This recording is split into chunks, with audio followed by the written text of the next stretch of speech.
Hello everybody, welcome along again. Thanks so much once more for joining. I appreciate it as ever. I don't know what we're going to talk about tonight. There's nothing much went on this weekend, is there? I mean, it was a boring old weekend. We've got so much to get through. Tell me where you want to start, because we could literally go anywhere. This weekend I thought was absolutely amazing on so many levels. As a storyline, I mean, by the way, I cannot wait for Netflix's Drive to Survive next year. Can you? It's going to be absolutely epic. Unbelievable storylines and twists and turns, both on track and off track, to look forward to. I don't know how they're going to cut that together. You know, they often Hollywood up these things a little bit, don't they? Spice them up, make them a little bit more dramatic than they actually are. They don't need to do that this time around.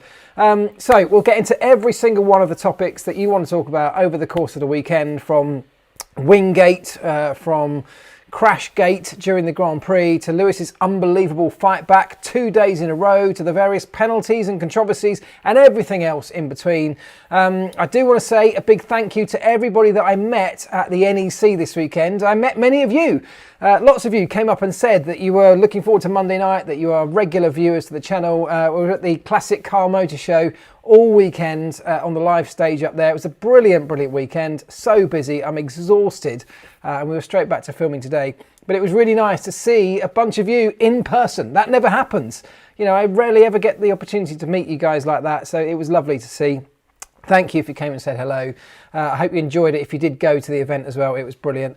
But let's get into the Grand Prix. There is so much to talk about. I guess, where do we start? I think we start in chronological order, right? Because we went into this weekend, Brazilian Grand Prix, Sao Paulo Grand Prix in Brazil, thinking, well, look, traditionally this is a kind of bit of a Red Bull circuit. It's still at altitude. It's not the same level of altitude as Mexico the week before, where Red Bull was so dominant, but this is a very strong circuit for them. It suited them by the nature of their car and the nature of the layout of the track. And yet when we got into it over the course of Friday, particularly Friday and then Saturday, Mercedes suddenly pulled out some unbelievable pace. I think it even surprised them.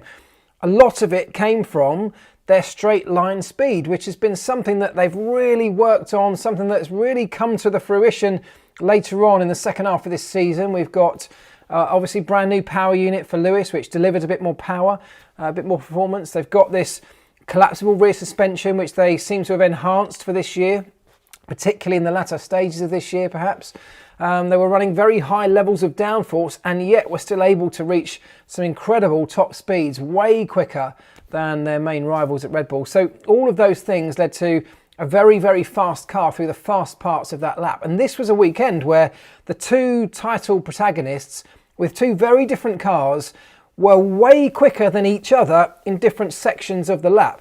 It was similar to last weekend in Mexico in that regard. It's just that for Mexico, there were two tight and twisty sections where Red Bull had the upper hand, and one really fast long straight in the third sector, or rather the first sector. In Brazil, of course, it's a little bit different. We've got two sectors of this racetrack which are very, very quick. And I think in that sense, the sort of balance of performance shifted more towards Lewis and Mercedes because of the two different characteristics of their two cars. And that will continue as this season goes on. And we'll talk about that in a moment as well, the upcoming racetracks and who we think they might favour.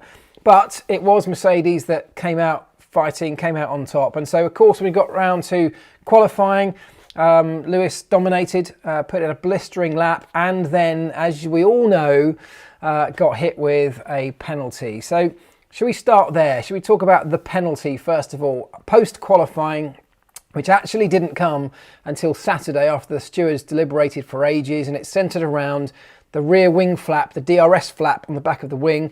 You probably know this by now because it's been covered to death over the weekend, but the way the stewards or the FIA check the legality of the FIA flap, the part of the rear wing that opens, the upper flap, there's a regulation that states that that flap, when open, must be no greater than 85 millimetres. So the little letterbox that opens can't be greater than 85 millimetres. I think it's actually a minimum distance as well from memory.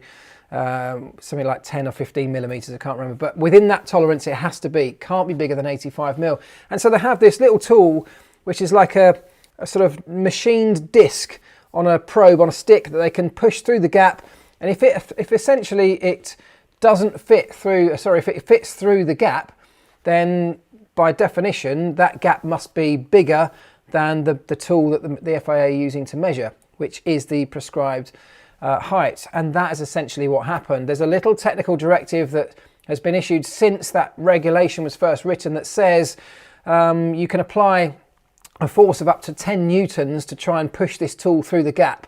And it was that 10 newtons, it was that push, which isn't very much, 10 newtons. It's somebody pushing by hand, nothing more than that, to be able to force it through the gap. And that is when Mercedes came unstuck. It was by nothing, 0.2 of a millimetres, but rules are rules. And as I well know from my many years of working in that pit lane, you have to be within those exact tolerances. And you can't say, well, it can be plus or minus 5 millimetres, because then all you do is push that definite line, you push it out by 5 millimetres or whatever you do. You still have to have a definite line at some point, and so it's the line that they've written in the regulation. So tell me if you disagree, but I think that penalty was fair enough in regards that the wing opened more than the allowable distance.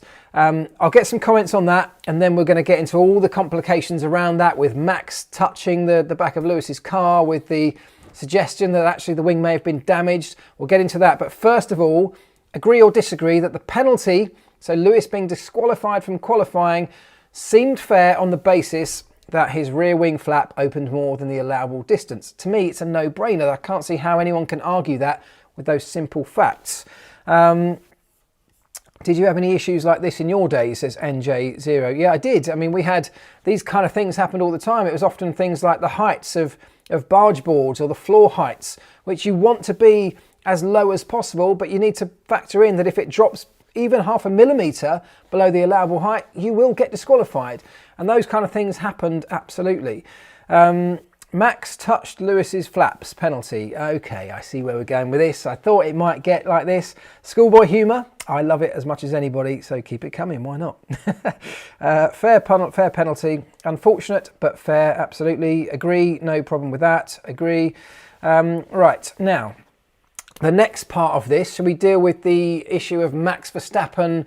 You saw it probably in the thumbnail. There's that little image that came from somebody's mobile phone on the opposite side of the track in the grandstand that saw Max climb out of his car, walk round to the back of his own car, touch his own rear wing, have a little feel and a look at it, and then go to the back of Lewis's car and do the same thing. Now, I don't think there's anybody, even at any of the teams, even Mercedes, that are suggesting really that Max had any influence on whether or not Lewis's car passed that DRS flap test. I don't think that's ever in question. The problem for the stewards ruling on this was, could they absolutely rule out the fact that Max hadn't done something to influence the result of that test? That's why it took so long. They had to try and gather evidence, try and understand, was there any possible way that Max could have affected the wing to now make it illegal, whereas it may have been legal before Max touched it? They have to rule that out. And it didn't take them a huge amount of time to rule that out, because I think, look, we can all see, even from that footage, that he didn't do anything. He didn't apply any force. He didn't break anything. He didn't do anything other than have a little look and a feel of that wing. We'll get into why he was doing that, perhaps in a moment too. So that section of it, I also don't think really comes into play with this, that Max had anything really in way of interfering. He was punished with a fine because the regulations state that you're not allowed to touch any car. And that means that even touching the back of his own car and playing around with the rear wing technically breaches that regulation.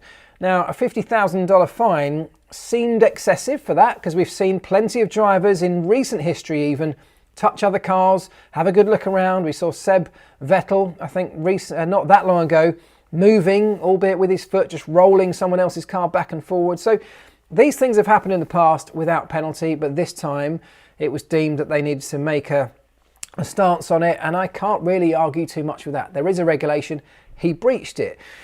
So that, I think, also is not a big drama when it comes to talking about the legality of Lewis's rear wing. The bit that becomes a little bit more interesting or a little bit more controversial potentially is the fact that Mercedes claim that that rear wing was actually only failing by that 0.2 millimetres, and it's only at one extreme end of the wing flap. In the middle it passed fine, at the other end it didn't, and they say that's because the rear wing was damaged. Then you have to start looking at, why was it damaged? How was it damaged? Because the rules state, and again, I've had this many times when working in the pit lane, if you get accident damage, if you get contact between cars, if you get a piece that gets hit, a rear wing that gets hit by a stone or a piece of another car and it damages it, you have every right to go to the FIA and say, look, the component here is broken. We think this is probably how it got broken. We want to replace it for another one, like for like, the same spec. We're not going to change anything. We do it under supervision, but can we please have permission to change it because you can clearly see it's broken. And almost always the FIA will give you permission to do that.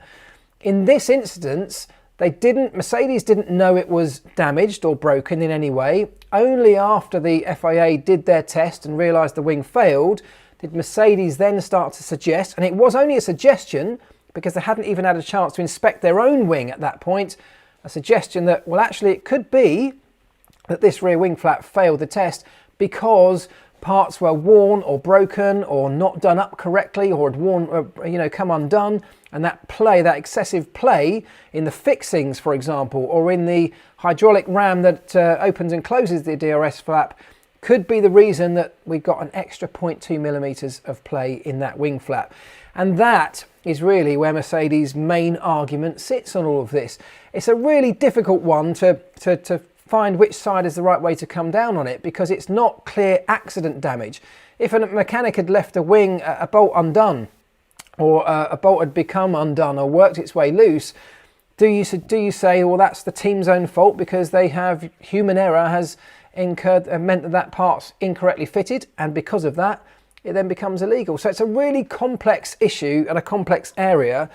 In the end of all of that, the way they listened to all of the arguments from both sides, deliberated over many hours, and they came down on the side that the car was deemed illegal and therefore Lewis was disqualified.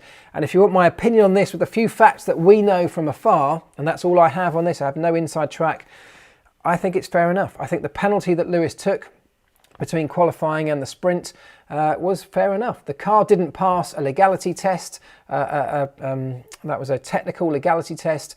They're normally cut and dry with those things, and therefore he was disqualified. So what do you think? I've rabbited on for ages there, sorry about that, but what do you think? We'll talk about Michael Massey shortly. Red Bull have made it clear they believe Mercedes have something illegal on their rear wing and sent Max a check for something on Hamilton's car. We'll talk about that in a moment. Should have been allowed to inspect it under supervision. So I think what they were saying was Mercedes wanted to get the wing back so they could inspect it and potentially highlight a fault, show the fault to the FIA and say, look, this is the reason. The FIA were suggesting that, look, there's no accident damage to that wing. There's no obvious breakage. There's nothing where a component's struck the wing or a stone has struck the wing and caused any damage. It's still in good condition, but it may not be operating in the way that it should have done when it was designed. I don't think anyone's suggesting that it was a deliberate ploy to try and gain more performance. It wasn't anything like that, but the technical regs are very open and shut, to use a terrible pun that many people used over this weekend when it came to this case.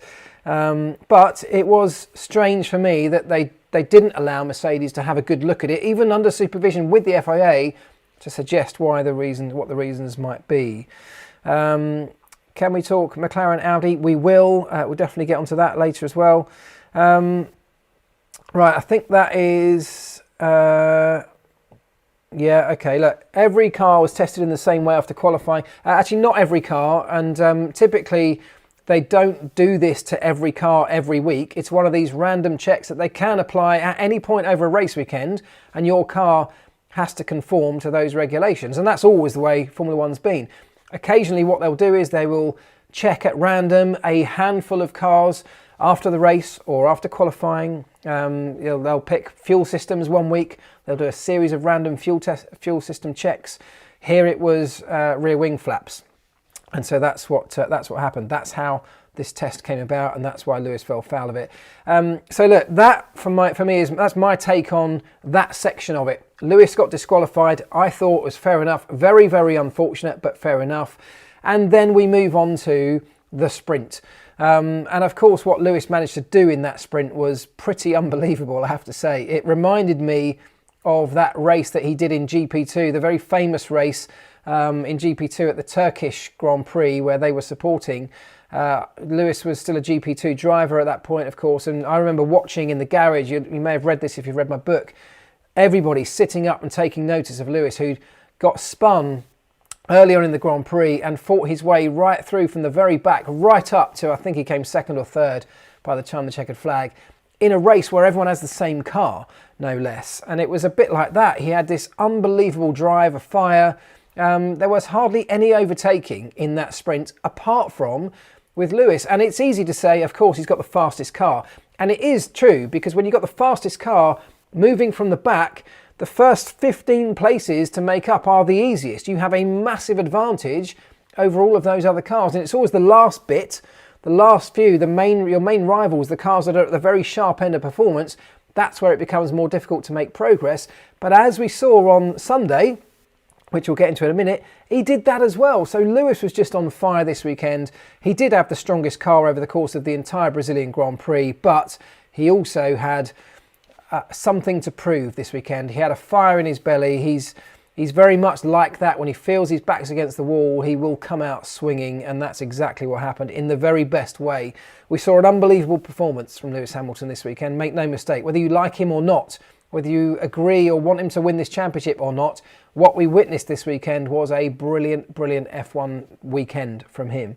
So that was the sprint race. Brilliant display of damage limitation to then get himself in the best position possible for the Sunday race, where, of course, he took another penalty. And that was, of course, around engines. He took another internal combustion engine, which is something that is interesting moving forward, because there are still concerns, clearly, about the Mercedes power unit, particularly around the internal combustion engine. We've got 3 races to go, some of which are going to be power sensitive. This weekend looks like a really interesting track in Qatar. Looks like a fast track. It could be power sensitive. And therefore, they want the best opportunity to see the season out with the best power unit. There is still a possibility they could take a further penalty and a further strategic engine swap, because we saw the performance upgrade that brand new engine brought Lewis. They might want to get another fresh one in at one point if they feel like they've got a racetrack where they can overtake and make up places. So keep an eye out for that. It's not over yet. Right. So what else have we covered there? The sprint. So Friday, then the sprint was just epic. Anyone got anything particular to talk about the sprint, apart from the fact it was brilliant? Yeah, very good. Yeah, all very, very good. £50,000 fine is a lot for touching the wing. It is. I feel like the FIA were really making a point of letting everyone know, sending out a message to everybody that you cannot touch any of the cars in Parc Fermé. That is the very point of it. Parc Fermé, it's a closed area. You are not allowed to touch those cars, even your own, because essentially, of course, what you could do is you could make some adjustment. You could be opening something, stretching something, bending something, putting some weight into the car after you've been to see your mechanics, or there's all manner of things you could be doing if you go back and start interfering with a car. And so to eliminate any of those possibilities, you have to be really strict on the conditions that the cars are kept in Parc Fermé, and I can't really disagree with that. Fresh engines every race and a 5-place penalty, well worth it. Yeah, I mean, look, according to Toto Wolff, no more engines needed for Hamilton. Well, at the moment, but of course, you know, if they've got an issue, they won't know any of that until they start inspecting the engines that come out of the cars at the end of each Grand Prix. So they may well have no more planned engine changes, but I'm sure they didn't at the start of the season plan to take this many either. So they'll have to inspect everyone, as they do after every single session. And if they find something, well, it may be that they're forced into another one. We'll have to wait and see. Right, let's talk about the reason that Max Verstappen was kind of sent by his team, or certainly was compelled to go and inspect the back of Lewis Hamilton's car at the end of that qualifying session, because that's interesting in itself, and it really feels like there's a potential protest coming at some point over these last 3 rounds. It's kind of, part of me feels like this is getting petty. Part of me feels like, you know, this is sour grapes in a championship that's so tightly fought, and they're using anything they can on both sides to try and find advantage or to pull back advantage that the other team has. but that's perfectly normal in this sport. It always has been, and both of these teams have done it over the course of this very season, and it wouldn't surprise me at all if Red Bull choose to go down that route again.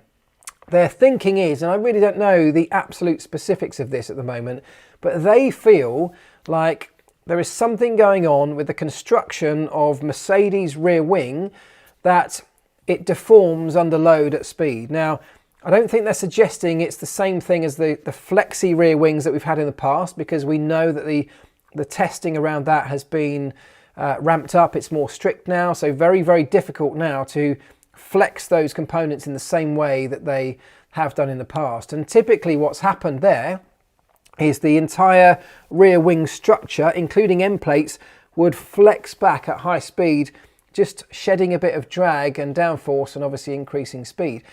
My feeling is, and I have no major grounds for this, but my feeling is that Red Bull have a suspicion that the Mercedes rear wing is not necessarily rocking backwards, which is kind of what the test does.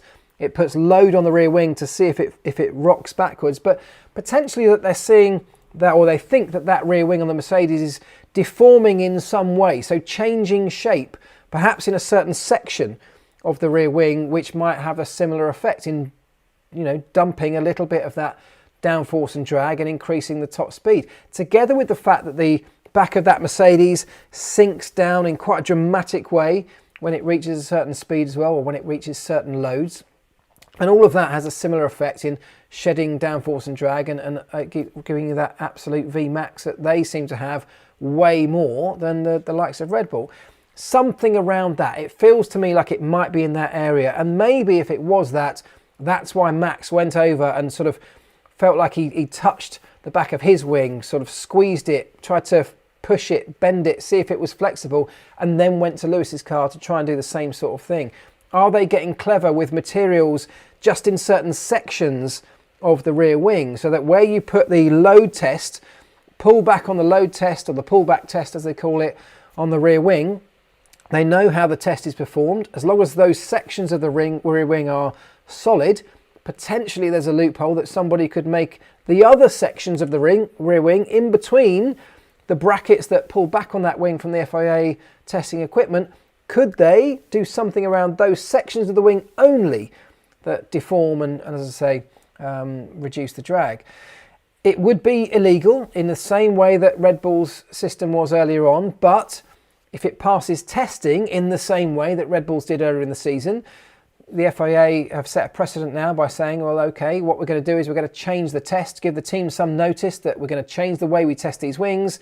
And at some point, and obviously we're too close to the end of the season now really for this to happen, but if, and I'm speculating massively here, but if they did that, then, Mercedes would, in theory, have to change the way they constructed their rear wing, if indeed that was what they were doing. But it doesn't necessarily mean that it's absolute outright illegal as it is right now, because it would pass all the FIA legality tests. That's just a theory that I've had. Lewis posted a clip of Lewis's steering wheel pulling back somewhere. Oh, do you know what? I saw that. I saw a little clip online of an onboard of Lewis's car where the steering wheel appears to move. It's nothing like in terms of the movement it had in the DAS days, the dual axis steering days, but it does sort of flex. For me, it didn't seem too out of the ordinary. These steering columns and steering wheels do flex, particularly as a driver is kind of launching onto the brakes and the forces that, he's literally hanging on to that wheel, and the forces that are being put on him as the car decelerates or accelerates out of corners can be enough to flex the steering wheel and column. Doesn't seem that abnormal to me, so I don't think there's too much in that. There's a rumour that Marc are developing an engine for only 4 races for Lewis's car, which carries a lot more horsepower but a lot less durability. Is this true? Well, they put the new engine in for this weekend and it did deliver more performance, but I think that may well be, or it could well be, and I don't know again the details, could well be that the previous engine, where they had some concerns, loses performance with the reliability issues or the wear issues or whatever it is they've got, the problem with their internal combustion engine. And so by putting in a fresh one, you deliver a lot more performance anyway. So they've got a brand new engine for the final 4 races because they put it in this weekend. Whether it's, what's different about it, I honestly have no idea, but if it's fresh, if it's new, it may well still deliver considerably more performance than one that is coming towards the end of its life.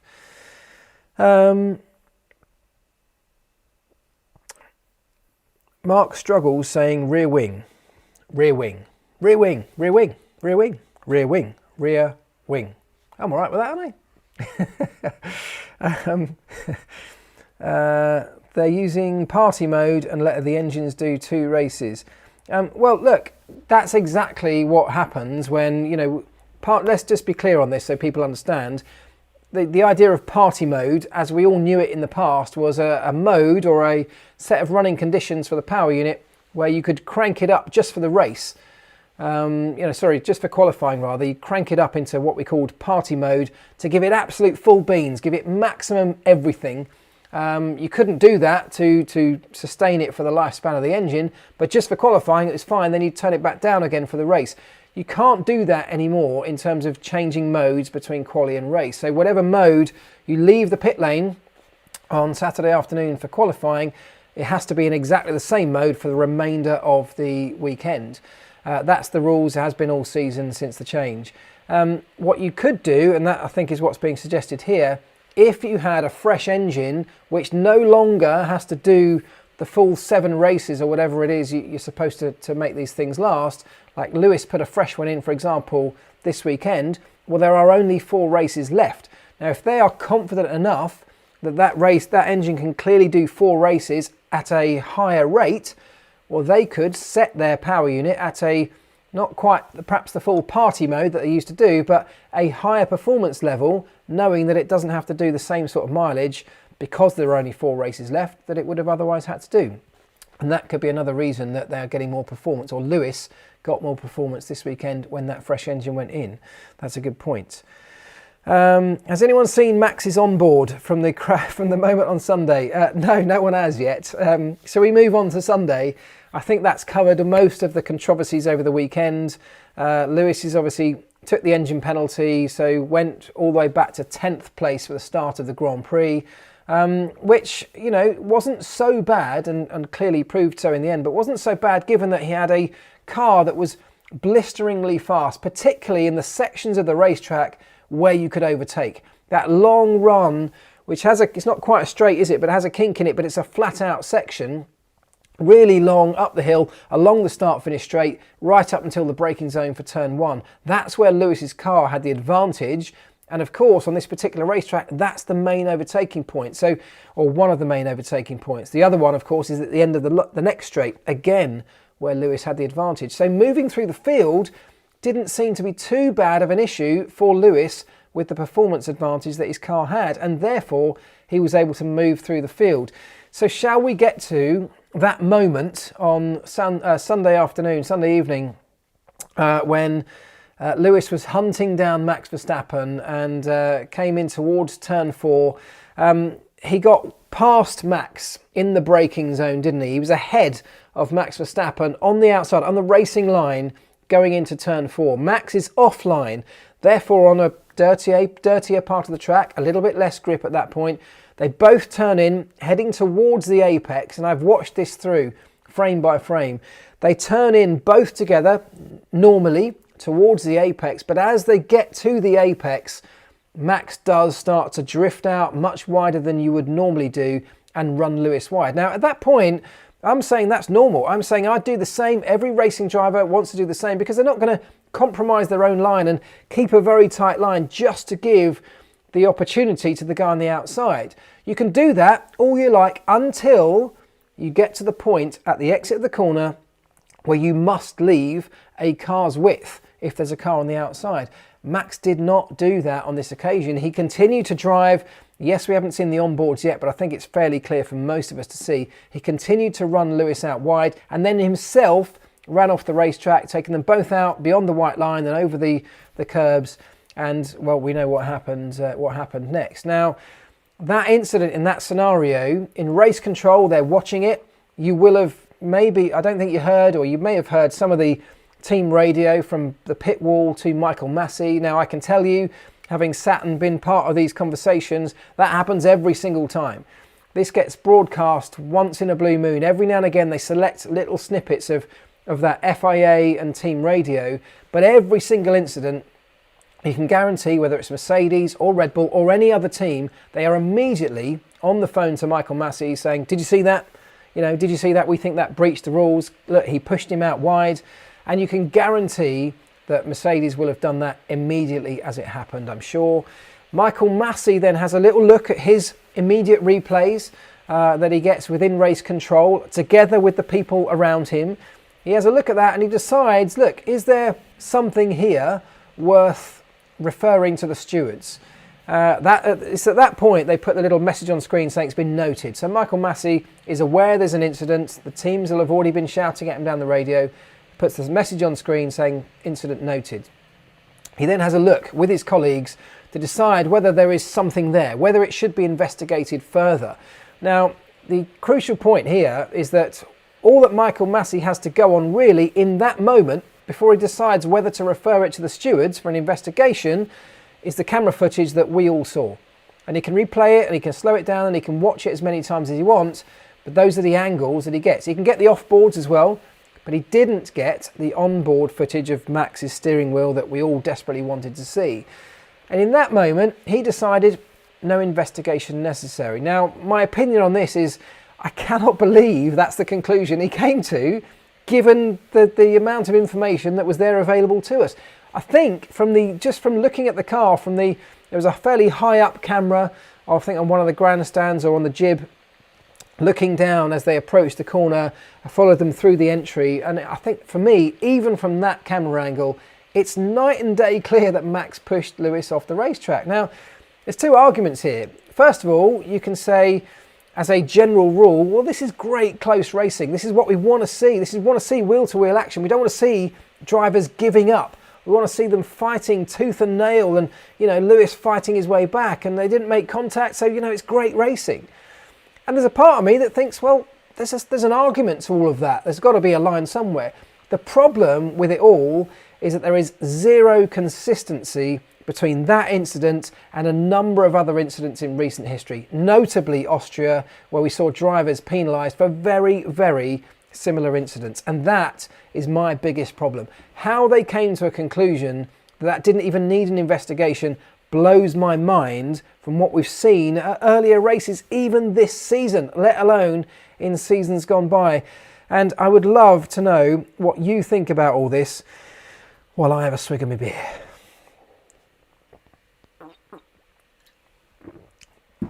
Right. 100% Max pushed Lewis out, and that's okay for now, but in the future it will not work out well. Well, I mean, I think he did push him out, absolutely. When they both left the track, they were not side by side, so they both messed up the corner. No contact, simple. You certainly can't give penalties, and I've said this many times, you can't give penalties based purely on the outcome. I mean, if you're suggesting they made contact, it should have then been a penalty. I don't buy that, because you penalise the infringement. You don't penalise the outcome. If Lewis had run wide and got a puncture or spun out and hit the barrier, is that then a different incident? Does it require a different penalty? For me, no. The incident or the infringement is Max's driving on the racetrack, where he literally didn't turn the corner and drove straight towards the outside, didn't leave a gap, pushed Lewis off the racetrack.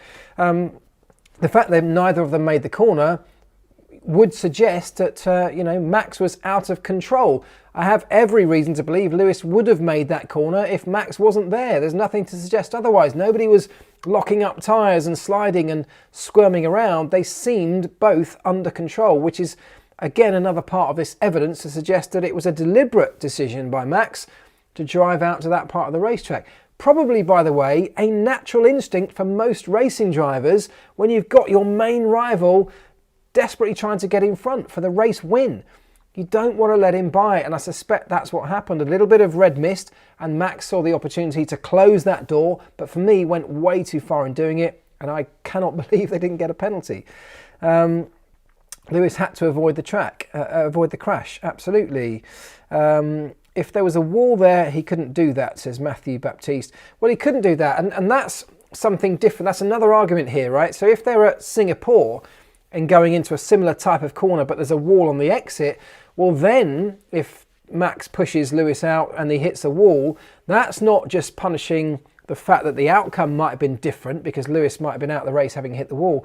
That's a different infringement on Max's behalf, because knowing there would be a wall there, them to push Lewis out would be a very different infringement in my opinion. So I'm not talking about that being the difference and how penalties should be applied differently compared to, or depending on the outcome. I'm talking about the infringement that the one driver commits over another. That's what we should be looking at. And if we've penalised others for it earlier this year for something very, very similar, why on earth aren't we at the very least investigating this one? It seemed like a bit of a mess up from Michael Massey and the guys in race control, if I'm honest. It felt like it was a real cock-up, a very public cock-up. Of course, many Lewis Hamilton fans will say it's a deliberate ploy on the behalf of the FIA to ensure that Max wins the championship.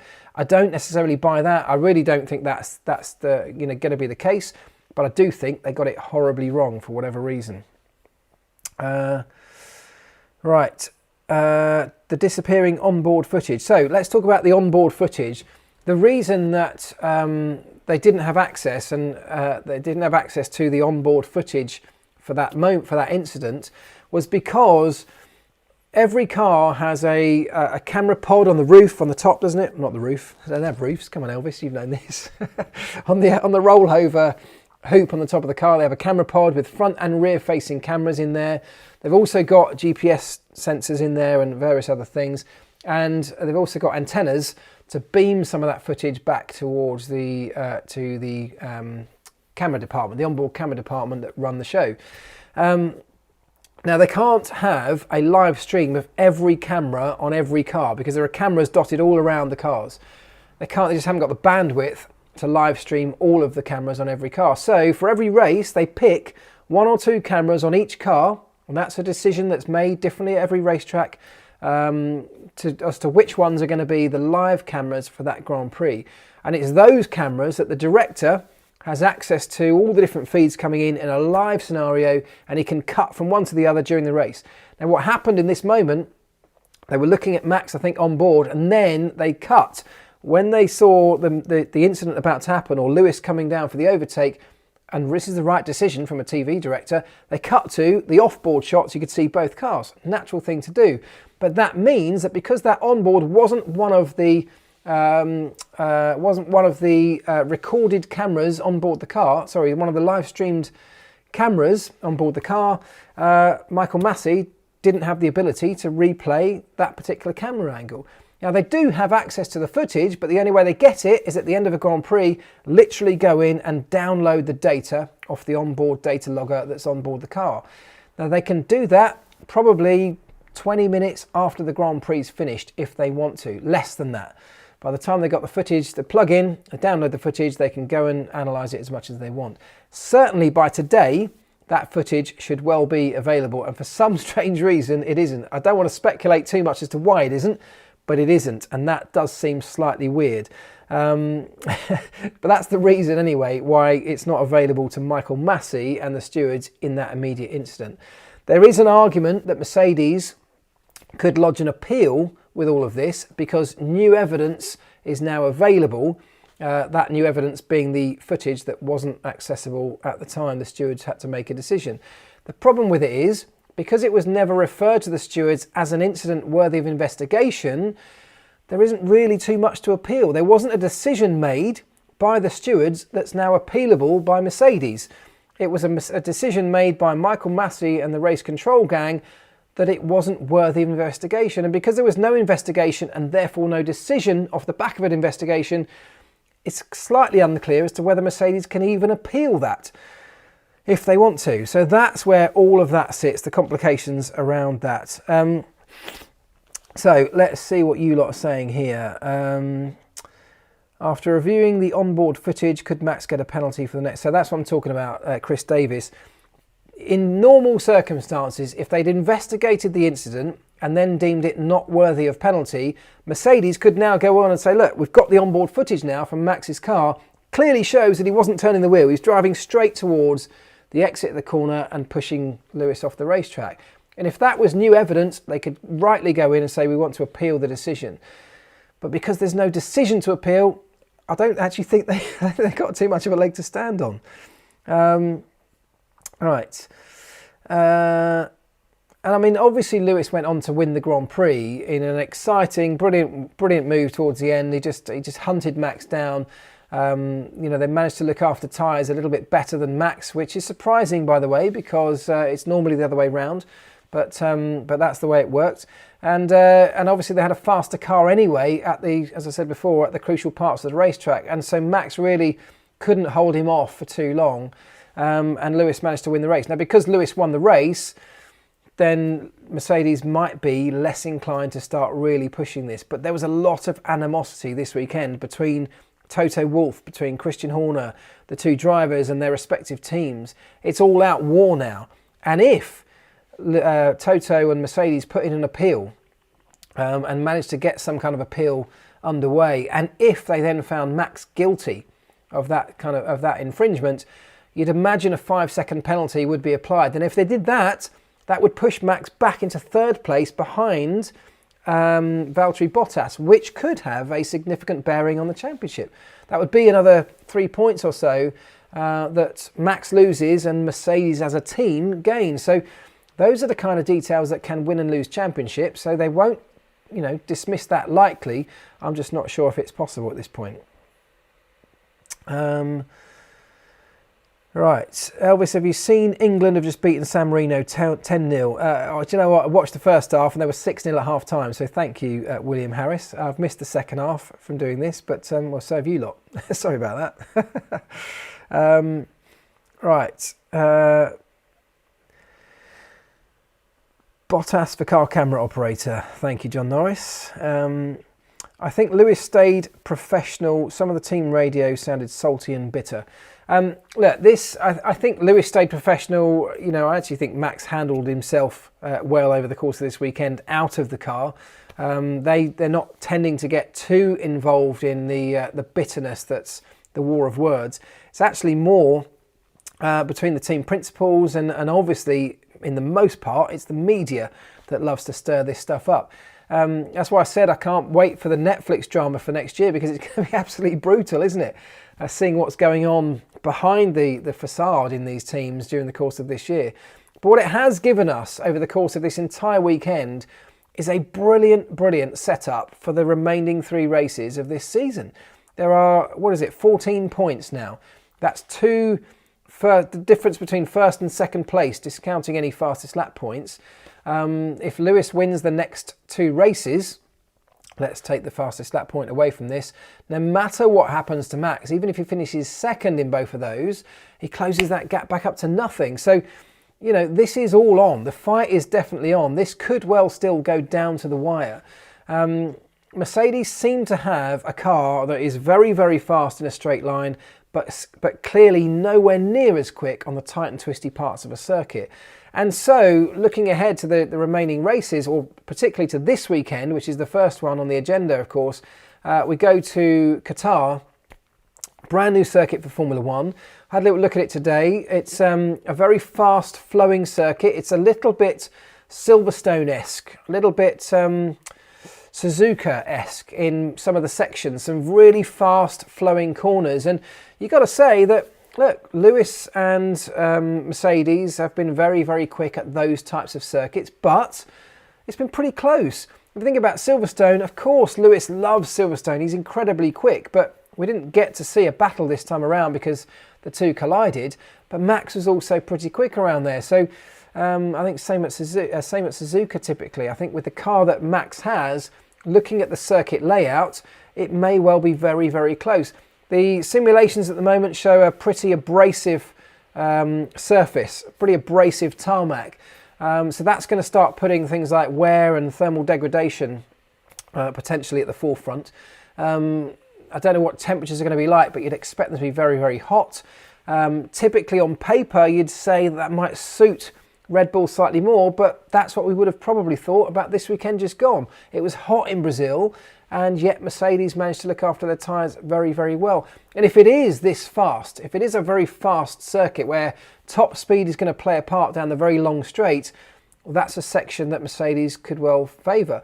But there are some sections of this racetrack where it is about downforce. It is about clinging on to downforce at the high speeds they want to go through them, and maybe Red Bull will suit those a little bit more. So it's a very, very difficult one to call. It's Pirelli are bringing the hardest 3 tyres in their range, which is perhaps unsurprising because it's an unknown circuit. They are very risk averse in that regard. They're less likely to bring the softer end of the range, and the harder end of the range are typically the ones that the Mercedes tends to prefer out of the 5 tyres available, dry tyres available that Pirelli can bring. So look, I think it's a fascinating scenario. We've got 3 races to go.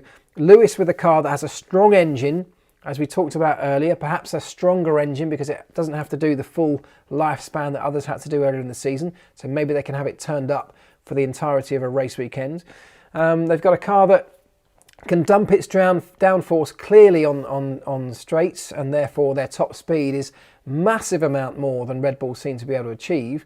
And yet Red Bull have this advantage through all the twisty parts of the racetrack. And what it might come down to is, as we saw in fact this weekend, if the Red Bull is quicker through the twisty stuff, and let's say Max is in front like he was last time around, can he build enough of a gap before they get onto this long straight to prevent Lewis with an opportunity of getting close enough to catch him even with his top speed advantage? It's those kind of nuances that are going to make the difference and swing the balance just by a tiny amount one way or the other. And it's that little tiny detail stuff that can make the difference in this championship. So I'm fascinated. I cannot take my eyes off the championship for a moment. I think it's going to be brilliant to watch.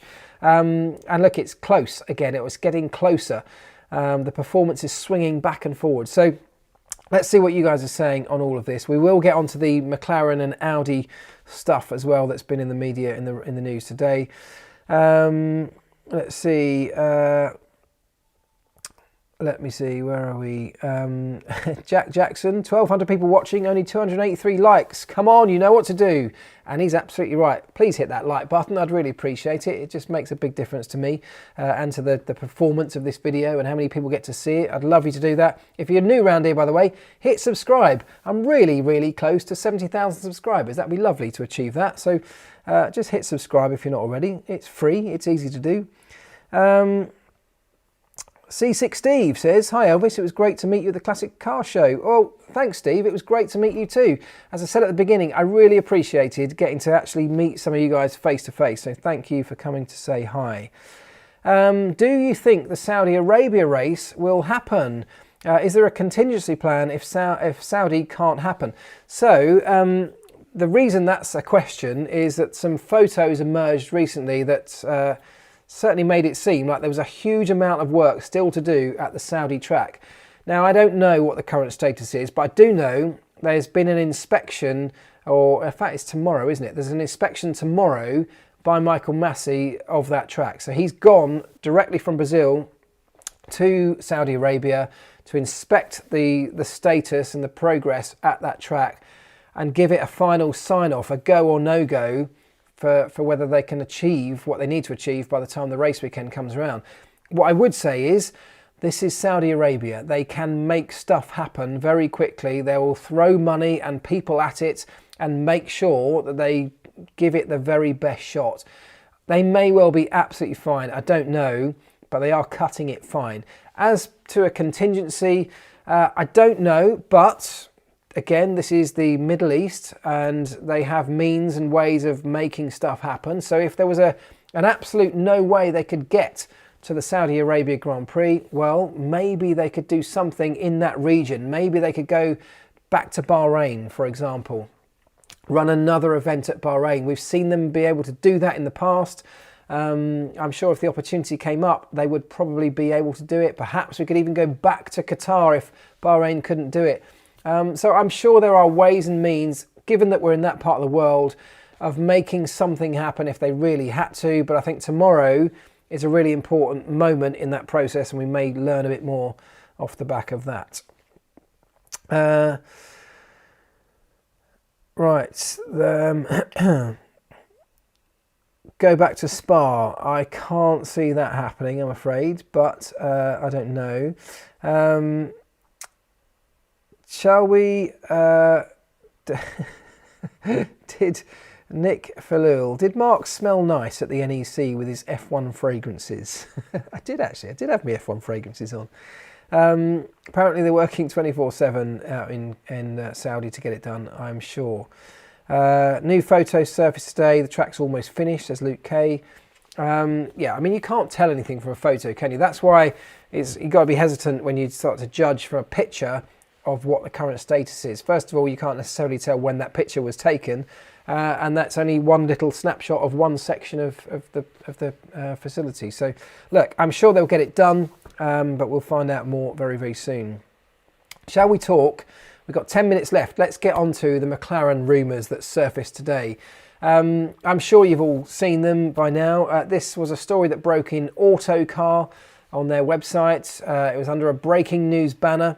Autocar sources claimed that McLaren had done a deal, and that was the key wording here, had done a deal, so that Audi had bought the entire McLaren group, as if it was all done and dusted. Bought the entire McLaren group, so that's the road car business, including the F1 team and the F1 entry.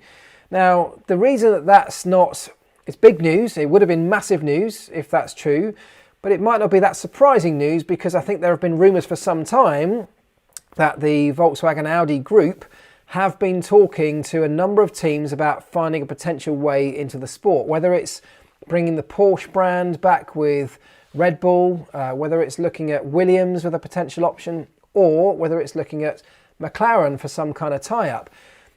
Anyway, so that rumour surfaced, it started to gain massive traction, but then very quickly later on that morning, or this morning, McLaren launched a statement, an official statement from their own accounts from the McLaren group, saying it's categorically untrue and there has been no sale of the McLaren group to Audi. What that statement from McLaren did not say, and perhaps this is more telling than anything else, it did not say that discussions weren't happening around that kind of deal. It didn't say that they weren't talking to Audi. It didn't say they weren't talking to any other manufacturer, brand, investor, or any other party about the sale of their organisation. It didn't categorically rule out that this could happen, just that it hasn't happened as was written in that article, and that they were desperately trying to get the article removed. So, as often is the case, there's potentially more in what wasn't said than what was said, and I think we can be fairly clear that there are discussions around these kind of things happening, particularly with the Volkswagen Audi group, because we know how desperate they are to find a way into this sport. Finding a way into Formula One today makes no sense to come in green and start your own team. There are massive financial penalties to doing it. There are huge performance deficits that you'll find yourself up against a grid of teams that have been working for many, many months, even years, on these new regulations. So it makes no sense to come in and start a fresh operation. The only realistic way into the sport today, no matter who you are, is to buy an existing entry, an existing team. So it makes sense on a lot of levels. We just know that at the moment, that deal hasn't been done, which is what was reported. So what do you think? Would it be a good idea for somebody like McLaren to sell their operation to somebody like Audi and take the benefit that comes with a manufacturer support?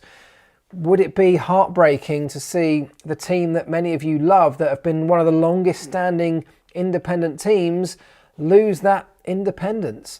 It's a difficult one. You know how much I love this team myself. It's my team, it's my baby. I'm massively passionate about them.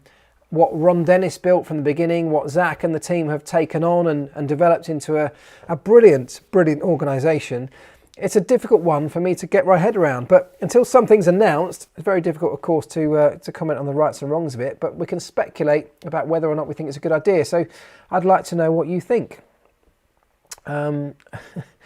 Rich energy to buy Skoda and enter F1 as HRT. Why not? McLaren should always be McLaren. Because that's the other thing. When that story broke this morning, many of you said, well, I hope they don't lose the McLaren name. Well, look, let's just speculate for a minute. Let's say you're Audi and you want to buy the entire McLaren group. Yes, McLaren is a very, very capable brand, a well-known brand, But if you're coming into Formula One, you want to promote Audi. You've spent hundreds of millions, presumably. You want to keep Audi. You've got to put the Audi name in Formula One. And, you know, there's a kind of, like Mercedes used to have in the beginning. It used to be McLaren Mercedes, when Mercedes partnered with us at McLaren to provide the engines. And then it got to a point where they realised they were spending so much money, and yet the team wasn't just a Mercedes team. And so that's exactly what they did. They went and bought another outfit and branded their entire operation as Mercedes.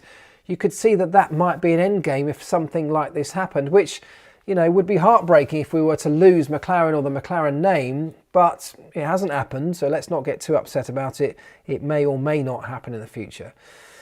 Audi should buy Williams, not McLaren. They're big enough to survive. Well, I think that's not necessarily, an option that's off the table. I think Williams, they've just been bought themselves, Williams, of course, but they've been bought by a venture capital group or investment group who are there to make money. So if someone comes along and offers a huge amount of money for that group, for that team, I suspect they would probably sell. They're in the business of making money, aren't they?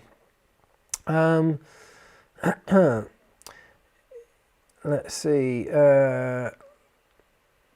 Hang on, what we got here? 4 minutes to go. Right, let's get some answers on this. Andretti tried it with Sauber. Yeah, there's lots of rumours about Andretti trying to find a way into. I don't think that deal is necessarily 100% dead yet. I think they've hit some stumbling blocks, but that's what happens when you're negotiating. People declare themselves out of the negotiations.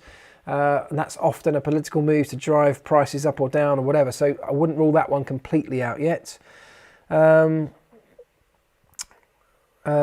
is only Porsche linked with Red Bull and not Audi? I don't know, actually. That's a good point. I mean, Audi could link themselves up with... of course, they're all owned by the Volkswagen Audi group, all under that same banner. But I think the Porsche...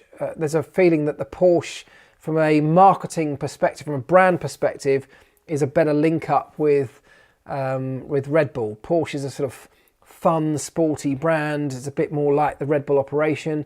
Audi feels like a much more serious, it's a German efficient brand, which kind of links very much in with the way McLaren have always portrayed themselves. And these marketing link-ups, as well as the sporting link-ups, are really important if you're a brand putting a huge amount of money into a sport. You want to promote your brand in exactly the right way possible with the right partners, and those are serious factors that have to be calculated when doing a deal like this.